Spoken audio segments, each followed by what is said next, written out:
What's up, YouTube? It's your boy.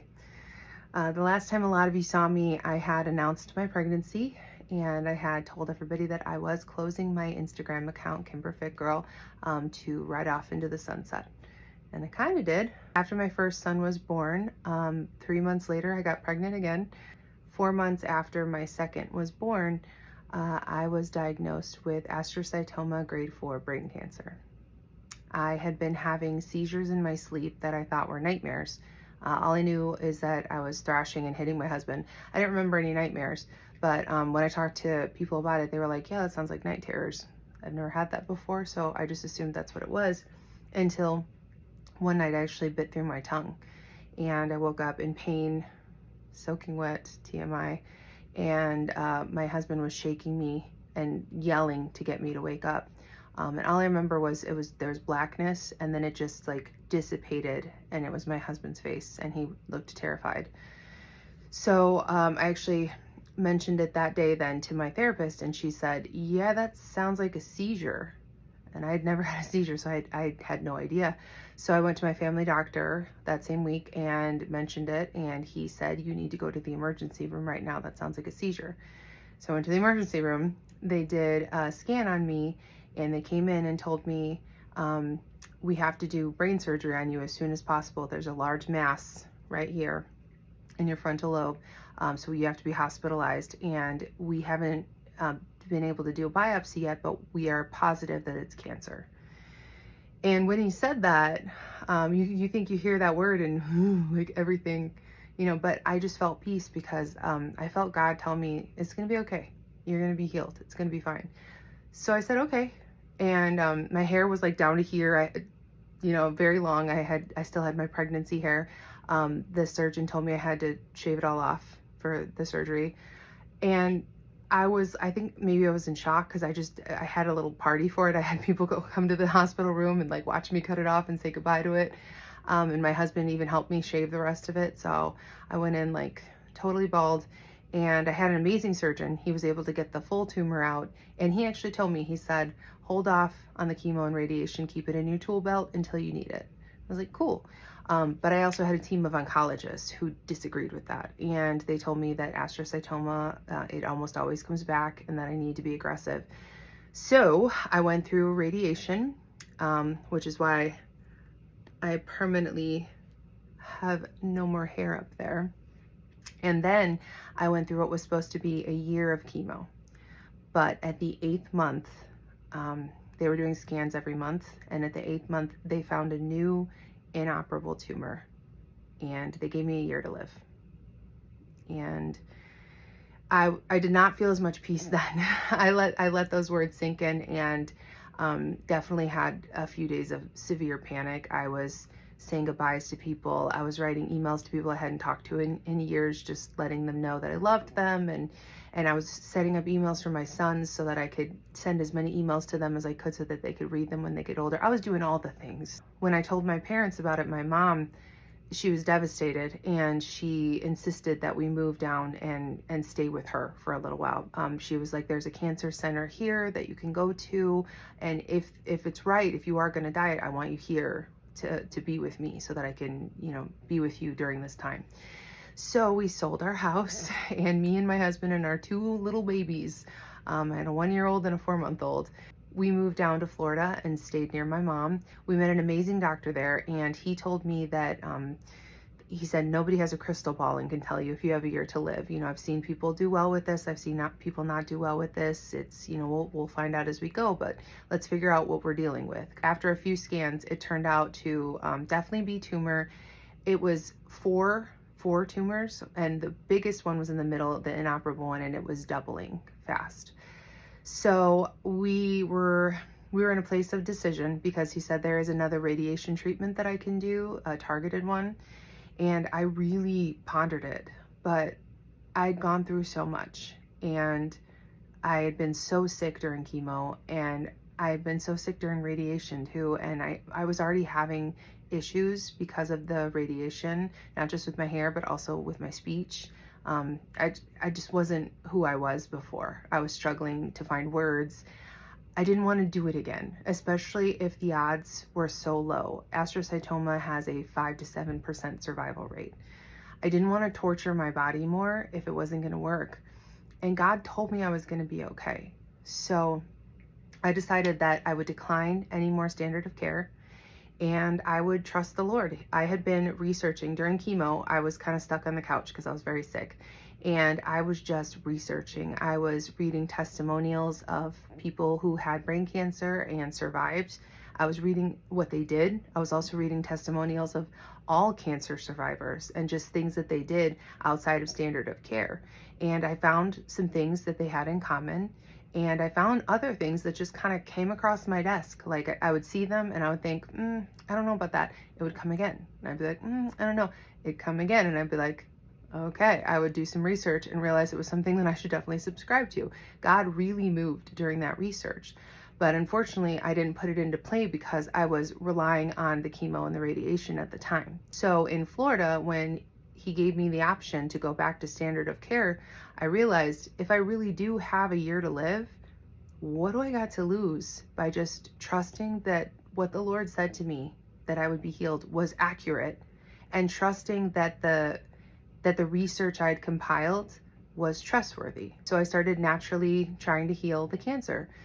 I changed my diet completely. I started taking supplements. I started eating a clove of raw garlic every day, which is something I read about from a glioblastoma patient who survived way past his expiration date and still kicking and doing great. And at the same time, I dug into the word. I wrote scripture on postcards and put it around my room, and I focused on crying out to the Lord. Fortunately, the tumor continued to double in that time. It was many months. I kept going and every month I would get a scan and I kept waiting for something to happen, and every month it would double, and every month I felt crushed. And it was hard not to give up because I felt like, I don't know if this is working. And I didn't enjoy the diet, but I also didn't really care about food anymore because I was scared. I didn't know what was going to happen. There was a point about 6 months into this holistic journey that I realized that I was trying to have faith in God, but I was not displaying that faith in God. And if you're a believer and you've read the miracles in the Bible that Jesus did, there's almost always some kind of act of faith. You know, you have to believe that it's going to happen. But faith is a verb to me. You have to do something. You know, you can't just believe. You got to walk it out. Faith without works is dead. So my husband and I talked, and I said, we need to live like I am healed. Because right now we're still hunkering down near my mom, trying to prepare for something that God said is not going to happen. So we don't look very faithful right now. So we found a house and we packed up and we took our babies on a plane and we came back and we moved into this cute little house and got settled, and my husband went back to work and we just started trying to live like I had already been healed. This was February of last year. And after that, I had another scan coming up in April. So I just continued on my plan. And the April scan was 8 months after I'd started the holistic journey. Now keep in mind, 8 months after I started chemo is when I got the news that I had an inoperable tumor. 8 months after I started the holistic journey, that scan showed one of the tumors was gone and the other ones were rapidly shrinking. As of this April, there's only 2 left. There is the one inoperable one, which started as 3.5 centimeters. I'm going to put a picture here, and is now 1.1 centimeter with a tiny 2 millimeter lesion near it. So small you can't even see it on the scan. Before the scan that they showed me when they told me I had a year to live, it looked like fireworks on my brain.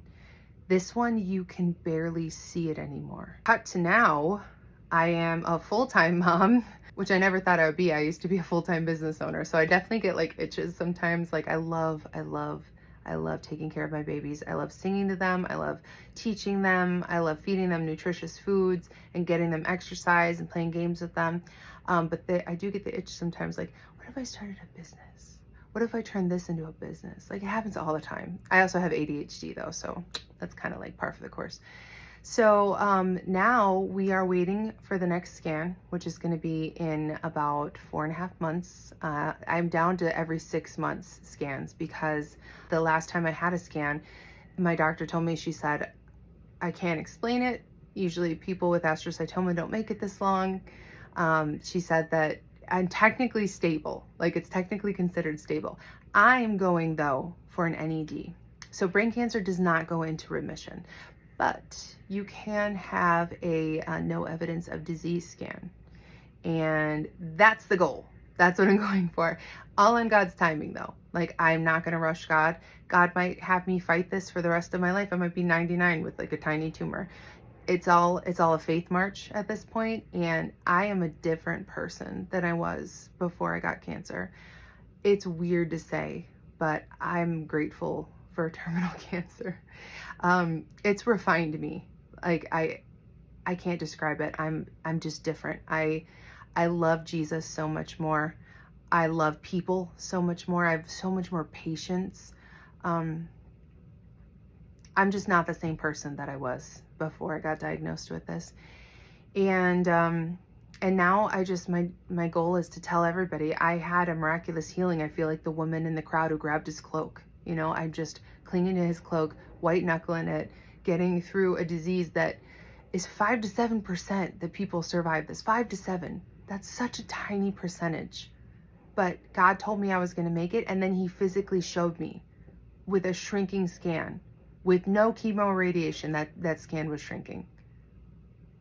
I mean, it's a full-blown miracle. And I definitely changed my diet. I put some work in to show my faith. I did supplements. I changed my lifestyle up. God did the work. God did exactly what he told me that he was going to do. And I don't deserve it. I don't deserve this healing that I got. But I'm so grateful for it because I get to be here to raise my babies. So I cry all the time now because I'm a mom. I just cry all the time. Everything makes me cry. It's ridiculous. Anyway, so I'm going to continue to document my journey. I am on TikTok under Kimber Cool Mom. And I am on Instagram under Kimberly.Pelling. And I'll link those below. Starting fresh, just sharing this journey. Everybody needs to know that God is real. God is good. God keeps his promises. God's still healing today. I don't know why I got a healing. Like I said, I don't deserve it. It's not that I had more faith than somebody else. It's not that I pleased God more than somebody else. God will have mercy on whom he'll have mercy on. And I'm just grateful. I'm so grateful. But I know that the goal is not a long life. It's a holy one. So I'm also grateful to have gone through this, because when we suffer with Christ. And the closer that I get to being Christ-like, the better a mom I'm going to be to these little boys, and the shinier I'm going to look when I get to heaven someday. So that is where we are right now. I will continue to document on my social media channels, and it's good to be back. Missed you guys. Have a great day.